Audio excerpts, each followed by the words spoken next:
we're from the Netherlands, not the Midlands, the Netherlands. That will explain my funny accent. We're here to show you what it was in medieval times on the battlefield and what it took to be a medieval archer. We're going to do that in the setting of the Battle of Crécy. So I'm going to take you back 100 years. We're going to be a good side. It's a small group, 5. Our cook is making dinner, so we give him time off. It's the year 1346. 26th of August, and it's about 3 o'clock, 4 o'clock this time of day. One side there's a small village called Warbow. On the other side there's a village called Crécy. And we are in between. Who are we? We are the English army, led by Edward III, the Prince of Wales. 2,000 men at arms and 6,000 archers. What are we up against? We're up against the might of France.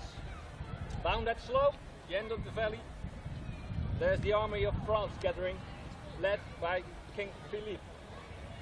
Since being late in the day, we don't expect any battle, because in the distance we can see the baggage train and more people coming in, more knights coming in. But they've been chasing us through France, and they're very eager to do battle. So they're sending, can't believe it, but they're sending their crossbowmen first. Why can't we believe it? Because they're out with their protective shields. Man-height shields, pavis, behind which they can shelter while they reload. Because the pavis are still on the baggage train. We can see them from the hill, so it's stupid. But they're going to do battle. As soon as they're in range, they shoot their first volley. But it takes time to reload, and in that time we can shoot our volleys. We're going to shoot a volley at the crossbow man. Archers, are ready? 3 arrows? Yep.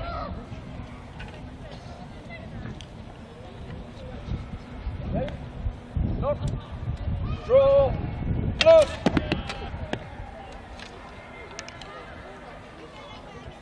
Look. Draw. Loose.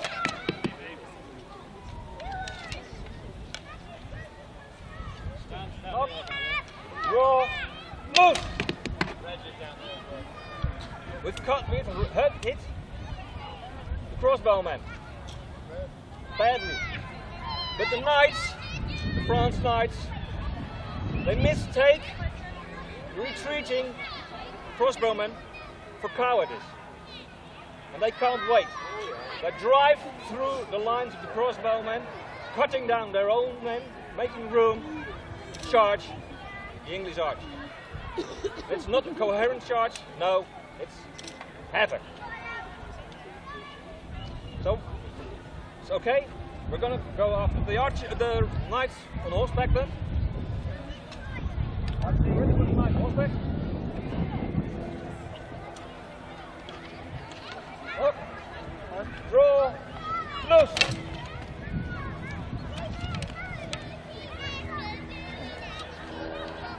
Up, draw, loose.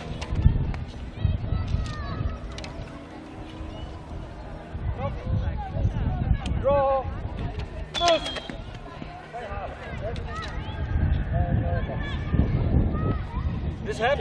This random charge of the French broke on our arrows. They retreat. It gives us a bit of a time to recollect some of our arrows. It gives us a bit of time to tell you what's going on here. We're shooting warbows, heavy, draw weight warbows. The bows are not weight heavy.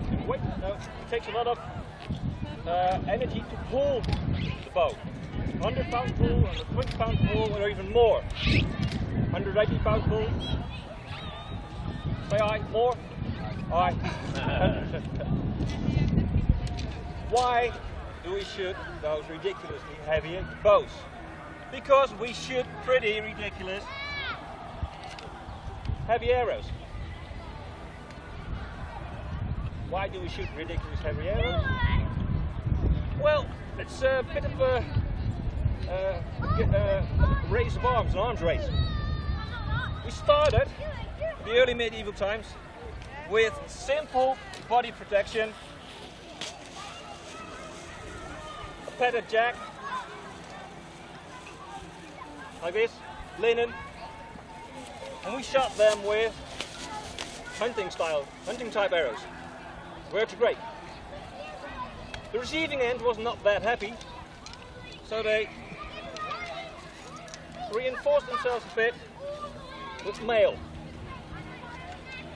blunting the hunting arrows so would not penetrate. So we swapped arrows, small needle bodkins going through the mail. But if you put more layers in between, it gets difficult to go through the whole package. So we go up, needle bodkin. Still works. And in the end, they started with plate armor. And for plate armor, you don't need a nice arrow, you need something like a hammer. So we shoot hammerheads. These hammerheads are heavy. So you need a heavy arrow to get it balanced. And you don't want the arrow to land just 50 yards away. No, you want it 250 yards away. You want those horse riders far and far away. That's why you shoot heavy draw weight bows. The French have not been idle. They've regot it, they've got it. And they're in for a cavalry charge, coordinated this time. Imagine knights on horseback, plated in armor, the horse, front of the horse plated in armor, knights riding knee against knee, tight, packed together. It's like a moving wall of steel. And it's not moving fast, no, slowly picking up speed, picking up speed. What do you want? You want the wall to stay as far away from you as possible. So you have to be able to shoot a lot of arrows in a short time. We're going to try a little speed shoot. We're going to shoot for 30 seconds and see how many arrows we get into those knights. Remember, the knights on horseback are gathering speed, but they're coming closer, closer, and closer. Archers, are ready for a speed shoot? Yeah. First arrow. Yeah, okay. First arrow. Knock. Draw. Loose. As you notice, there's a different technique. Not as in the movies. There's no quiver on the back. It takes time. It's cumbersome. This manner, you have your arrows ready. You can use different types of arrows on different settings, so you know where your arrows are. Long range arrows, short range arrows. We've got 5 seconds. Count down with me. 4, 3, 2, 1. Pass. All right. Do we count this one? The last one? Yeah. 7. 7. 7. 6. 6. 6. 7. All right. 2 halen. All right. Let's go for an average of 6. What does that mean? It means that you've got an arrow bag, 24 arrows, sheath. There's 4 minutes of firepower. 2 minutes. 2 minutes of firepower, you're correct.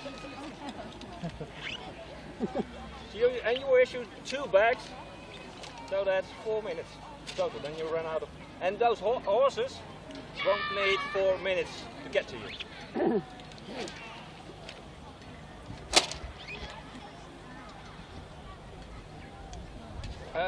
How did you become an archer like that? Well, you started practicing early. At the age of 7, you were given your first bow, lightweight, and you train and train and train. What's the problem? Why do you need to train that much? Because unlike bows or crossbows, it's difficult to aim because you're drawing to the ear. You can't look on your arrow, and there's no time to aim. You have to look at what you want to hit, and your arrow is going to go there. There's no time. It's like picking up a ball, throwing a ball. And that time, you need to learn that intuitive archery and building up strength and growing into your bow.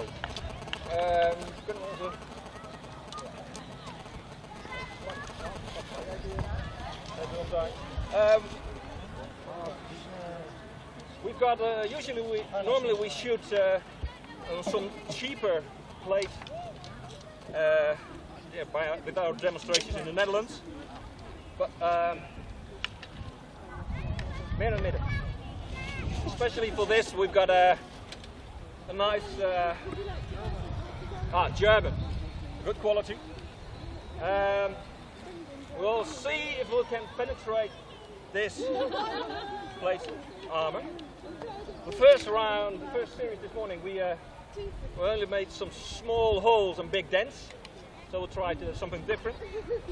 And I'm hoping to show you as well why these don't work.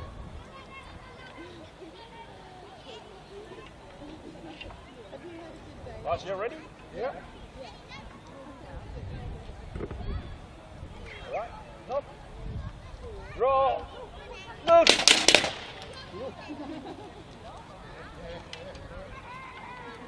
Second one. Stop. Draw. Loose.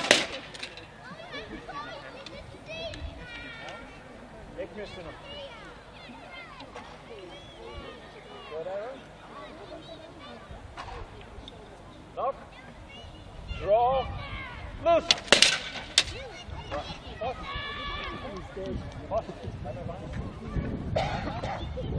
As you can see, it's quite a tough cookie.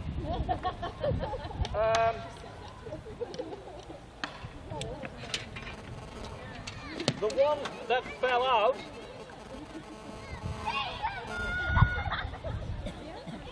was one of the best chances, because you can see, maybe you can see the arrowhead here, and it came in at an angle underneath the armor and all the way up.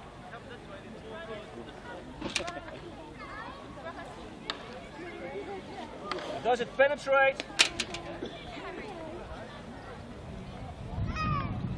Want another go?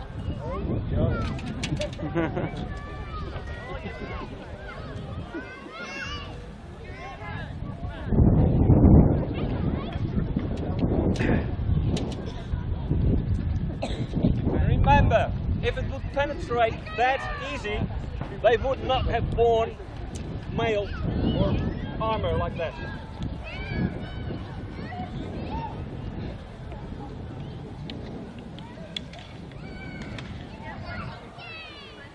Right, ready?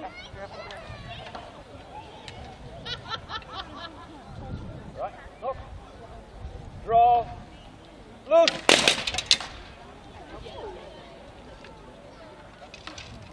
Second arrow. Look. Draw. Loose.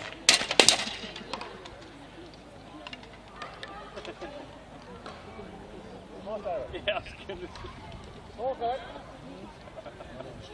Look. Draw. Loose. Oh.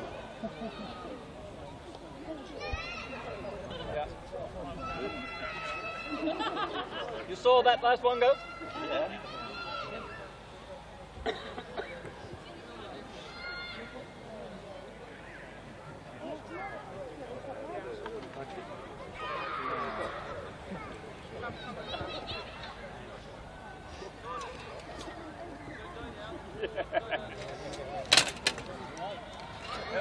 Yes, that's Gerrit's, but again.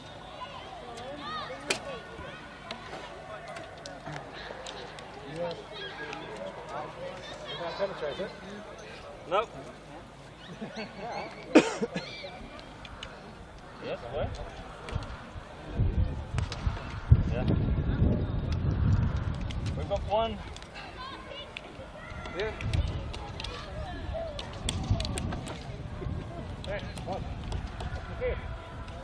Come here.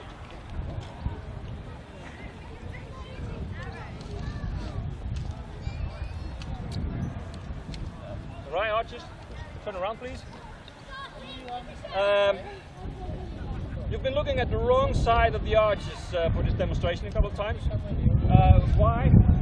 No, the good side of the arches. Sorry, good side of the arches. It's not that they're ugly or so from this side. Now you see the arches from this side, the arrows are coming your way, and that's not good. The French were at the end of the wars fed up with the English faces and the English archers shooting at them. And they threatened every Englishman they would get their hands on, they would get cut off their fingers so they wouldn't be able to shoot another bow. The English did not find that much of a problem, they kept coming, and there was a salute from that, or originated from that. It's not personal, please. It's not personal. It's authentic. There's still debate. Archers are ready for salute. Archers, salute. Ladies and gentlemen, thank you for your attention. We're the Dutch Warbow Society. We'll be here for a while answering your questions. Our pens and more arrows are over there, behind the Abbot's kitchen. You can find some of us there. Some blood after all. And the wrong side out. Thank you very much. I hope you had a wonderful day today and spend the next hour and a half here and enjoy yourself. Thank you very much.